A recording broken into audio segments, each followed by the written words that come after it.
Hi guys అందరికీ. అందరు ఎలా ఉన్నారు? బాగున్నారా? చాలా రోజులైంది కదా వ్లాగ్ అప్లోడ్ చేసి. ప్రతి ఇయర్ పొంగల్కి అంటే ఫ్యామిలీ అందరం కలిసి బయటకు వెళ్తాము. సో ఈసారి కూడా బయటకు వెళ్తా ప్లానింగ్ చేసుకున్నాము. మగదలపూడ బీచ్కి అని రెడీ అయ్యాము. ఆల్మోస్ట్ అన్నీ చికెన్ అవన్నీ ఇక్కడ మ్యారినేట్ చేసి వెళ్ళిపోయాము. అక్కడ కట్ చేస్తున్నారు ఆనియన్స్ ఇవన్నీ. పిల్లలు చూడండి హాయ్ చెప్తున్నారు. పిల్లల సైన్యమే ఎక్కువ ఉన్నారు. పిల్లలే ఒక 10 మెంబర్స్ ఉన్నారు. మొత్తం కలిపి ఒక 30 మెంబర్స్ ఉంటాము. ఇయర్లీ వన్స్ కాబట్టి ఆల్మోస్ట్ అందరూ ప్రజెంట్ అవుతారు. ఇయర్లీ వన్స్ ఎప్పుడో అవుతుంది కాబట్టి అందరూ. మా ఆయనే అక్కడ వంట బిర్యానీ ప్రిపరేషను. అందరూ కలిసి బిర్యానీ ప్రిపరేషన్కి రెడీ అయ్యారు. కర్రలు పొయ్యిలో పెట్టడం కోసం చుట్టూరు కాపలా ఉన్నారు. అందరూ అందములేని, అందులో ఎవరు వరుస అయిన వాళ్ళు లేరు. అందరూ బ్రదర్సేని ప్రిపరేషన్ చేస్తున్నారు. ముందు బిర్యానీ కుక్ చేసేస్తున్నారు. మా అన్నీ చూడండి ముందు రోజు ట్యాగులకి వెళ్ళారు. ఆ ట్యాగులు కూడా అక్కడ టైంపాస్ అవుతుందని తెచ్చుకొని కాల్చుకొని వాటాలు పెట్టుకుంటున్నారు. అన్నయ్యలు వదినలు అక్కలు అందరూ ఆల్మోస్ట్ వాటాలు అయితే పెట్టుకుంటున్నారు. పొయ్యి దగ్గర ఉంటే వేడిగా ఉంటుంది. కాల్చుకున్న వాళ్ళకి కాల్చుకున్నాను అంతే. కొంచెం టైం దొరికిందని హర్షను అలా బీచ్లో తీసుకెళ్ళాను. హర్ష ఫస్ట్ టైం బీచ్ చూడడం కాబట్టి చాలా ఎగ్జైట్ అవుతున్నాడు. గెంతులు ఆడుతున్నాడు. వాడికంటే ముందు నేను ఎగ్జైట్ అయ్యాను. బికాజ్ నాకు ఊహ తెలిసిన తర్వాత నేను అది థర్డ్ టైం అనేది బీచ్కి వెళ్ళడం, అది కూడా అంత దగ్గరకు చూడడం. మగదలపాడు చిన్నప్పుడు ఎప్పుడో వెళ్ళాను, బట్ అంతగా చూడలేదు. కానీ ఈసారి అంటే చాలా ముందుకు వచ్చేసింది సముద్రం. ఎంత వెనక్కు ఉండైతే చాలా వరకు ముందుకు వచ్చేసింది. పొయ్యిలో కర్రలు సరిపోక ఎక్కడ లేని వాళ్ళ పట్టుకొని వచ్చేస్తున్నారు.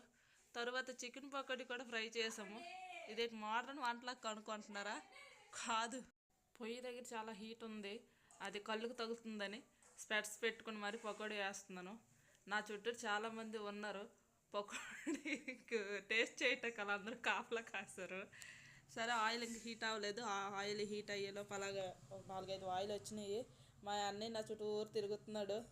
అది సీకులు చేస్తాను అంటున్నాడు. పుల్ల పట్టుకొని తిరుగుతున్నాడు కానీ అవ్వలేదు. ఒక పక్క బిర్యానీ కూడా అయిపోయింది. కిందన మీదన బొగ్గులు అయితే వేస్తారు. అది కుక్ అవుతుండగా ఈ చికెన్ పకోడీ. మా హర్ష నా చుట్టూ తిరుగుతున్నాడు. నేనే స్టైల్కి ఎట్టుకున్నాను అనుకుంటున్నాడు. స్పెట్స్ ఇవ్వు అని ఏడుస్తున్నాడు. అరే కళ్ళు హీట్ అవుతుందిరా, ఉందిరా అందుకే పెట్టుకున్నాను రా అంతే వెళ్ళిపోయాడు. చికెన్ పకోడీ చాలా బాగా సెట్ అయ్యింది. మా అన్నయ్య ఆల్రెడీ టేస్ట్ కూడా చేస్తున్నారు. దానికి ఇంక ఫోటో పోజ్ కూడా ఇస్తాను అన్నారు. సరే మీ ఇష్టం అని ఇచ్చాను. అక్క నేను వేస్తుంటే అక్క తీస్తుంది. చాలా బాగా కుదిరింది చికెన్ పకోడీ. ఆల్మోస్ట్ అందరికీ బిర్యానీ కంటే చికెన్ పకోడీ నచ్చింది. ఇంకా చికెన్ పకోడీ లేదా అని అడిగారు. చికెన్ పకోడీ చాలాసేపు మ్యారినేట్ చేసాము. ఎందుకంటే అది వెళ్ళేటప్పుడు ఇంటి దగ్గరే కలిపేసి వెళ్ళిపోయాము. అందుకే బాగా మ్యారినేట్ అయ్యింది. పీసెస్కి ఉప్పు కారం అంతా బాగా సెట్ అయింది. బాగా పట్టింది కూడాను. అందుకే జ్యూసీగా టేస్ట్గా ఉంది. అందుకే ఆల్మోస్ట్ అందరికీ నచ్చింది. బిర్యానీ చికెన్ పకోడీ అయ్యేసరికి టైం 1 గంట క్రాస్ అయిపోయింది. ఆల్మోస్ట్ అన్నీ కంప్లీట్ అయ్యేసరికి ఫుడ్ సర్వ్ చేసుకొని కూర్చునేసరికి 1 గంటన్నర ఆ టైం అయిపోయింది ఆల్మోస్ట్. ఇక ఫస్ట్ ఆఫ్ ఆల్ చిన్న టిఫిన్స్ ప్లేట్లు అంట చికెన్ పీసెస్ ముందు వేస్తాము. 2 ఒకసారి అయిపోవడమేమో కడుపు ఫిట్ అయిపోయి బిర్యానీ కొంచెం మిగిలిపోయింది. లేకపోయి అంటే ఫస్ట్ రాగానే పకోడీ స్టార్ట్ చేసేసి ఉంటే అంత ఫిట్ అవ్వకపోయిందను. ముందు 2 కలిపి ఒకసారి తిన్నా కొంచెం ఫిట్లో అయిపోయింది. బట్ నో ప్రాబ్లం, ఏది మిగిలిన తినేసారు. కొంచెమే వేస్ట్ అయిందిలేండి బిర్యానీ కూడాను.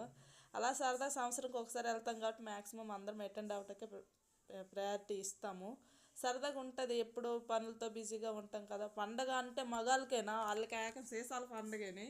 మాకు ఆడవాళ్ళకి ఇలాంటి పండుగలు ఇలా ఎంజాయ్మెంట్ అయితేనే మాకు ఇష్టం. అది అందరూ అర్థం చేసుకోరు కదా. సో అర్థం చేసుకుంటే అంత బాగుంటుంది. సరదాగా అలాగా అందరం వెళ్ళాము. మొత్తం 30 మెంబర్స్ ఉంటాము. అందులో సముద్రంలో మా అన్నయ్యలు అందరూ కలిపి క్రికెట్ ఆడారు, కబడ్డీ ఆడారు. చాలా బాగా ఎంజాయ్ చేశారు కూడాను. సముద్రంలో మాత్రం దిగలేదు, సలాయిస్తుందని ఈవినింగ్ అయ్యేసరికి.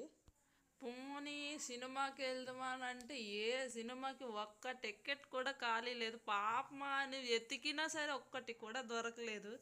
పండగ టైంలో మరి అందరూ ఎంజాయ్మెంట్గా చూస్తారు కదా. ఆల్మోస్ట్ అందుకే ఒక 10-15 డేస్ తర్వాత వీలైతే అప్పుడు వెళ్దాంలే అనుకొని ఇప్పటికైతే పిక్నిక్తో సరిపెట్టుకుందామని అనుకున్నాం. అందరూ కార్తీక మాసంలో పిక్నిక్కి వెళ్తారు. మేము మాత్రం పొంగల్కి పిక్నిక్కి వెళ్తాము. అదో సాటిస్ఫాక్షన్ మాకు, సరదాగా అలా ఎంజాయ్ చేయటానికి. మనకి ఈ టైంలో ఈ ఎంజాయ్మెంట్ అయినా ఉంది. మన అమ్మలకి అత్తలకి ఆ వండినవన్నీ తోముకునేసరికి సరిపోతుంది.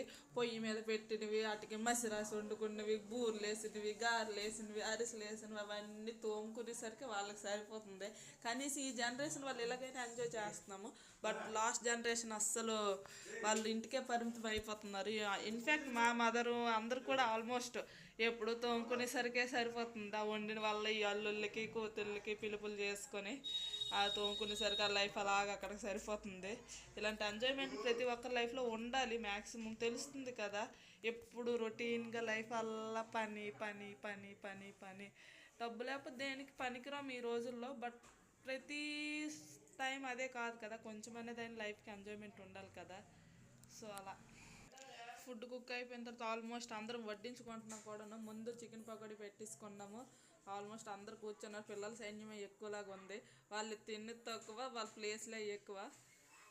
చికెన్ పకోడీ తినేసిన తర్వాత బిర్యానీ కూడా వడ్డించేసుకున్నాము. అంటే వెజిటేరియన్స్ కూడా ఉన్నారు, వాళ్ళు వెనక్కి కూర్చున్నారు. మేమైతే నాన్ వెజిటేరియన్స్ కాబట్టి ముందు మేము అందరం పెద్ద షాప్ మీద ఆపేసాము. పిల్లలు అందరూ ఉన్నారు, అందరూ హాయ్ చెప్తున్నారు. మా ఆయన కూడా ఉన్నారు. బాగుంది అలా అందరం కలిసి తింటుంటే. ఎప్పుడో ఇయర్లీ వన్స్ కాబట్టి అదో సాటిస్ఫాక్షన్ అంతే. అందరూ బిర్యానీ కూడా ఆల్మోస్ట్ అందరూ తినేస్తున్నారు. తినేసాక అంటే ఆటలకి రెడీ అయిపోతున్నారు. వాళ్ళే ఆడేద్దాం, మనం ఆడమా? నీకు మీ అందరికీ తెలుసు కదండి నాకు కబడ్డీ అంటే పిచ్చని. నేను కూడా వేరే బ్యాచ్తో సెట్ అయిపోయాను. మా విలేజ్ వాళ్ళు లేడీస్ ఎక్కువ, జెంట్స్ తక్కువ. మా బ్యాచ్లో జెంట్స్ ఎక్కువ, లేడీస్ తక్కువ. ఈ జెంట్స్ అందరు కలిసి క్రికెట్ ఆడుకున్నారు. సరే వాళ్ళతో నేను సెట్ అయిపోయి కబడ్డీ గుంతాట ఆడుకున్నాను. కొంచెం కాలు బెనికిస్తుంది, పర్వాలేదు. మళ్ళీ ఇలాంటి ఎంజాయ్మెంట్స్ వస్తాయా? రావు కదా. అలాగని ఆడాను వాళ్ళతోని. జెంట్స్ మాత్రం ఇలా ఆడుకొని వాళ్ళు టైంపాస్ చేశారు. ఫుడ్ అయితే కంప్లీట్ అయిపోయింది.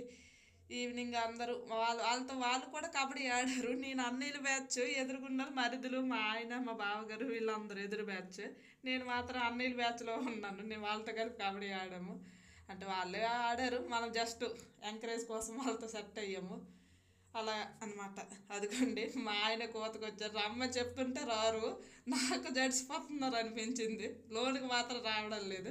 ఉండిపోయారు, పట్టినట్టు చూసారు కానీ దొరకలేదు. మా ఆయన అయితే కోతకు వచ్చాడు కానీ బాక్లను కూడా క్రాస్ అవ్వలేదు. కానీ వెళ్ళిపోయాడు, ఎవరిని టచ్ చేయకుండా వెళ్ళిపోయాడు. రమ్మంటే రావడం లేదు, అలా వెళ్ళిపోయాడు. ఫైనల్గా అయితే అలాగ ఆ రోజు ఎంజాయ్మెంట్ అయిపోయింది. నేను అనుకుంటున్నాను మీరందరూ కూడా మంచిగా సంక్రాంతి, భోగి, కనుమ సెలబ్రేట్ చేసుకుంటారని. ఫైనల్ పిక్ అది ఇంకా చాలామంది మిస్ అయిపోయారు. ప్లీజ్ సబ్స్క్రైబ్ చేయండి నా వీడియో నచ్చితే. Thank you for watching.